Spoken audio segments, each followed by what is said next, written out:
Aula de estruturas de repetição. As estruturas de repetição JavaScript permitem que você execute um determinado bloco de código várias vezes até que uma determinada condição seja alcançada. Nós temos algumas estruturas de repetição na linguagem. Temos a estrutura for, que é a que nós vamos estudar na aula de hoje, a estrutura for-in, a estrutura while e do while.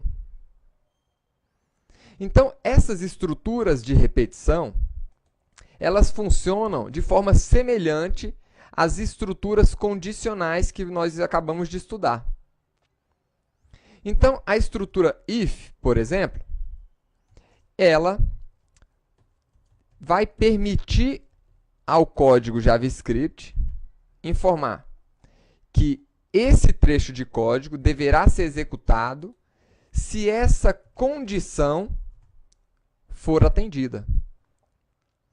Então, quando o nosso script encontrar essa palavra-chave if, ele vai testar a condição que está dentro dos parênteses, e se esse teste for verdadeiro, o bloco de script vai ser executado. Se não, ele não é executado. Isso foi o que vocês acabaram de aprender.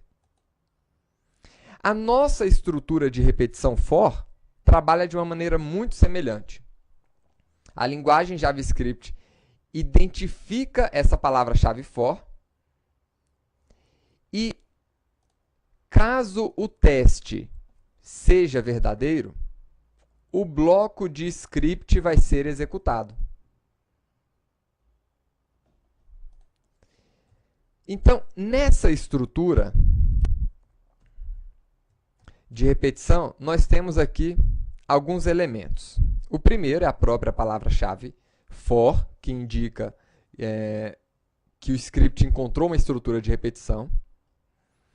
E nós temos outros elementos aqui. O primeiro elemento é a inicialização da nossa variável que vai ser usada para realizar o teste, se é ou não para executar o script. O segundo elemento é o próprio teste. Então, o primeiro é a inicialização, o segundo é o teste. Enquanto este teste retornar true, o bloco continua a ser executado. O terceiro elemento é o próprio bloco que vai ser executado. E assim que o bloco for executado, a gente chega no quarto elemento aqui, que é a atualização. Então, a execução dessa nossa estrutura de repetição vai acontecer dessa maneira. Opa, encontrei uma repetição. Inicializo a variável. Testo a variável. É verdadeira? Executamos o código que está dentro do bloco. Terminou a execução do código?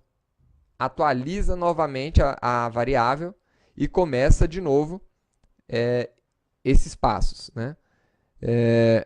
Testa e executa o código. Atualiza, testa e executa o código, né? Sempre, depois da primeira vez, ele vai sempre atualizar esses três últimos passos aqui. Essa questão aqui da atualização, com esse operador mais que vocês já aprenderam, pode ser utilizado também para diminuir ou decrementar o valor que vocês têm aí. Vamos ver como é que isso aqui funciona na prática.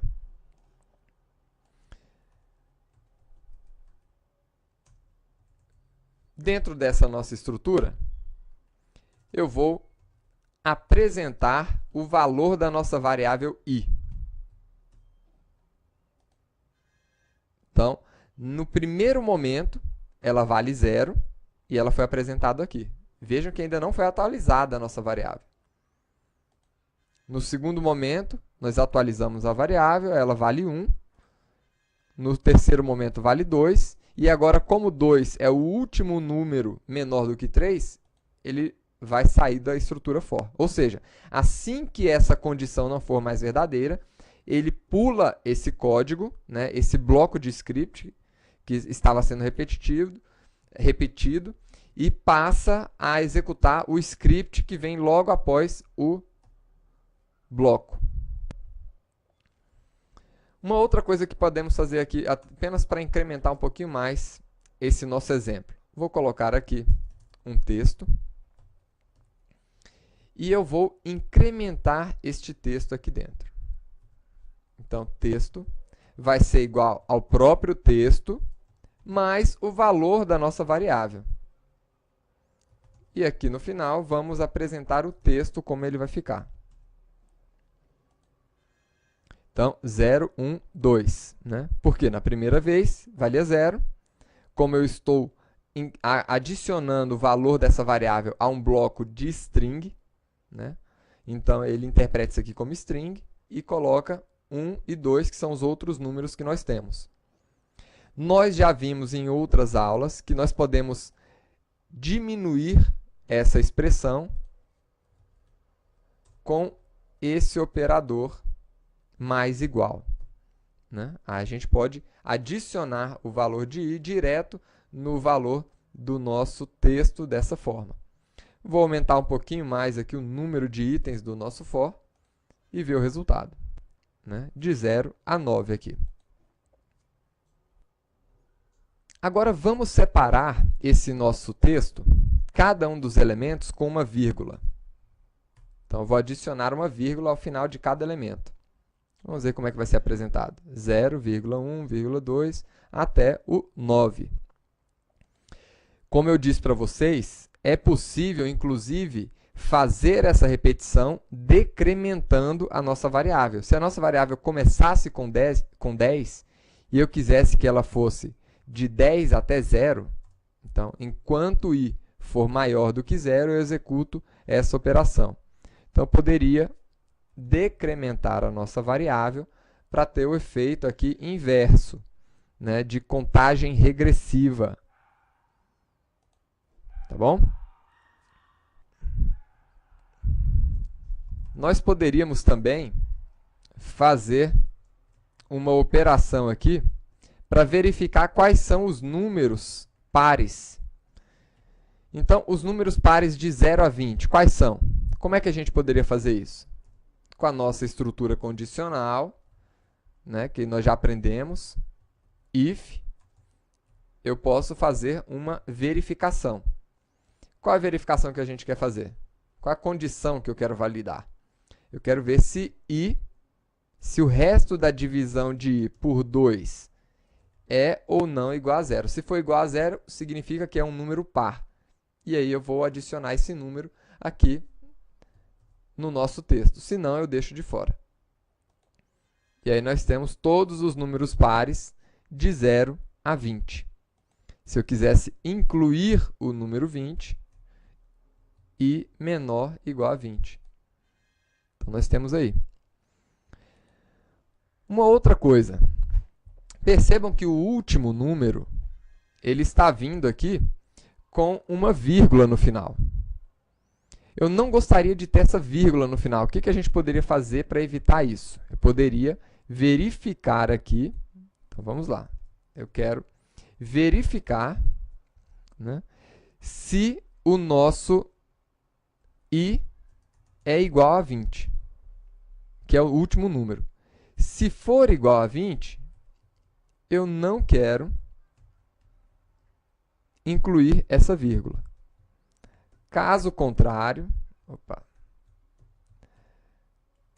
então, nesse item aqui, eu deixo sem a vírgula.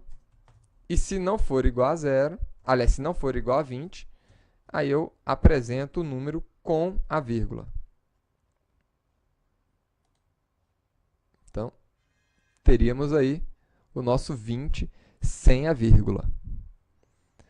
Nós ainda temos outra forma de fazer isso, utilizando uma palavra-chave que vocês já conheceram na aula de case, né? Switch case, essa estrutura condicional, que é essa palavra-chave aqui, break. O break, pessoal, tira, né? Ou seja, ele para uma estrutura de repetição, né, aonde ela estiver, ou uma estrutura de repetição ou uma estrutura condicional. Então, o que nós vamos fazer aqui? Eu poderia remover esse else, Se eu remover o else, vamos ver como é que vai ficar o resultado por enquanto. Né? O último número ele vai se repetir, porque eu testei, é o número 20? Então eu imprimo. E deixei o próximo código ser executado também, novamente. Então ele imprimiu 20 aqui, só na última posição, e imprimiu 20 aqui novamente, seguido do, sinal de vírgula. Então, se eu quiser que ele pare essa estrutura condicional aqui no número 20, eu poderia colocar um break aqui nessa posição. Aí ele não vai passar por esse código aqui embaixo. Então, nós conseguimos o mesmo efeito sem o else. Então, esses aqui são alguns exemplos que a gente pode adotar aí com essa estrutura de repetição. Então, vocês podem estar unindo aí o que vocês já aprenderam nas aulas anteriores, né, de operadores, estruturas condicionais, e utilizar aí junto com essas estruturas de repetição que vão permitir a vocês, né,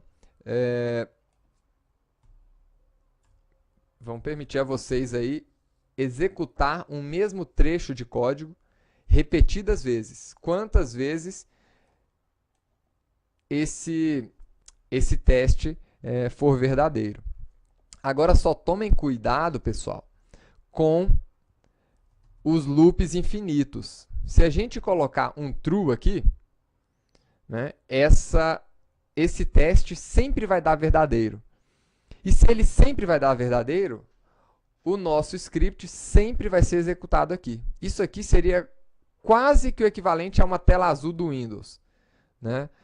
Claro que não tão ameaçador quanto uma tela azul, mas é um loop que deve ser evitado, né? Um loop infinito aqui nesse caso. Eu não vou nem executar aqui para não travar a minha máquina. Brincadeira, no máximo vai travar a minha página HTML. Tá? Mas, então é isso, pessoal. Essas aí são as considerações. Essa é a primeira estrutura de repetição que vocês estão conhecendo, o for. E é uma estrutura que vocês vão usar muito daqui para frente nos seus scripts JavaScript. Tá? Então, espero que vocês tenham gostado da aula de hoje. E ficamos aí com o resultado final da nossa estrutura de repetição. Até a próxima aula, pessoal!